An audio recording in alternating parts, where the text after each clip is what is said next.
The Maxim is the subtitle for Studio Madhouse's 2014 anime adaptation of the 1988 manga Parasyte.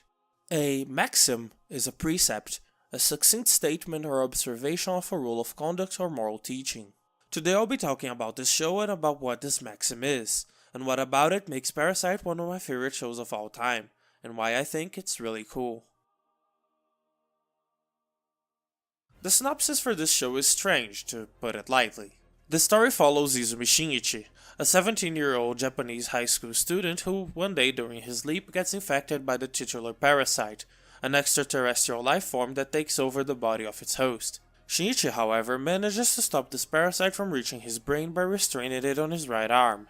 A few days later, strange things start happening and the reason quickly becomes evident. Despite not reaching his brain, the parasite has managed to lodge itself in Shinichi's arm, and has grown a consciousness of its own.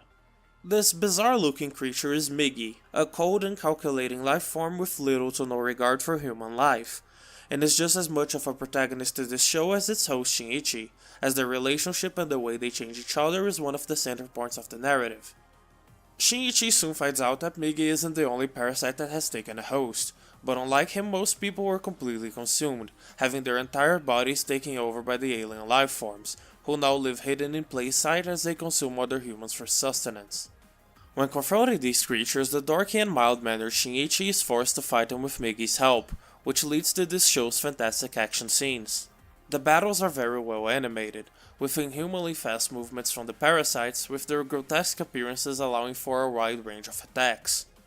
Shinichi is forced to battle these creatures as they threaten his daily life and the lives of the people around him, such as one of the main characters, Murano Satomi, his love interest who likes him for his kind-heartedness, in the first story arc that somewhat resembles a very strange retelling of Spider-Man. It doesn't take long, however, for it to be clear that things aren't so simple. Despite being intelligent, parasites begin their life cycle as completely instinct-driven beings. They will kill and eat a human because, much like with a starving lion, it just seems to them like a good food source. They will consume any information they have and shape their demeanor around it, which is why, for example, Migi has a very scholarly way of speaking since he got most of his information from reading books and Wikipedia articles while Shinichi was asleep. This lack of empathy, however, leads them to have difficulty in replacing their host role in society. Maybe it's for this reason, as sort of an evolutionary measure, that some parasites, such as the one who took over Shinichi's teacher Tami Ryoko, have decided to take over their host duties, and to cease hostilities to humans as much as possible. While Shinichi may not trust these parasites, they technically aren't doing anything wrong by blending into society, so they have no reason to fight. This proves to be a much more reliable method of survival, and it's not long before a very fast natural selection makes it so that most parasites are in this category, and it's from this that the main theme of the show comes from, the coexistence of humans with another intelligent life form. Another twist to this is added later, as Shinichi's coexistence with Migi starts to change him biologically, as he becomes stronger but also colder and less empathetic than before, while Migi on the other hand starts developing a sense of empathy that betrays its original mindless drive for survival. The line between which one of them is the most human starts to get blurred, and that's where we get into the maxim of Parasyte. As the show's opening by the Japanese band Fear and Loathing in Las Vegas puts it, "You guys did not notice that we are gifted just by being humans. We are absolute predators. We do not even have any enemies. Maybe there are other animals watching us, and thinking, someday, we will beat them down." Maybe one time this thought might have crossed your mind. Earth would be better without humans. Would it though? Can you really say that when you're human yourself? It's very easy to hate humanity from a human standpoint. We're the only ones that can do it. If Earth would be better or worse without us, doesn't matter to humans because there would be nobody here to judge it if we weren't here. Earth does not laugh or cry. Earth does not care if we're not here. If there were other intelligent beings among us, different as they may be, maybe they could give us an objective answer to this question. But would we take it? And that's what the maxim of Parasyte is.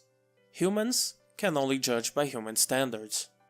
Is it right to judge other beings by human values? Is it right to kill for our own sake because we're in the top of the food chain while demonizing other life forms that kill for survival? What is it that separates us from the monsters that we make up in our minds? And what if these monsters started becoming as human as us? Through the changes and events that happen in Shinichi's life, he is faced with these questions and makes his answers for them, and whether or not you agree with his thinking, I guarantee that it still makes for a great watch, be it for the more philosophical questioning, for the amazing fight scenes, or simply for Shinichi's growth, as he learns to become more human than he has ever been before. To me, it's all of these combined that make this show one of my all-time favorites. Alright, now that we're past the pretentious part of the video, it's time to talk about the technical side of things. Like I said before, Madhouse never disappoints and provides great quality animation and direction for this show. The battles are fierce and inhuman, and different from anything I've ever seen in anime before. There is some controversy about their modernization of the character designs and setting compared to the manga. I honestly understand why a fan of the manga would be disappointed by these changes, but in my opinion it's a sacrifice made to bring it to a more modern audience, and I think that the way they portray the parasites more than makes up for it. Another technical aspect that is definitely worth mentioning is the soundtrack, which is absolutely amazing.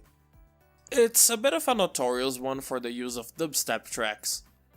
Back in 2014, the Skrillex fad was still fresh in everyone's mind, so any dubstep was met with a measure of cynicism, but honestly I think it works great for the fight scenes in this show, making them feel very energetic.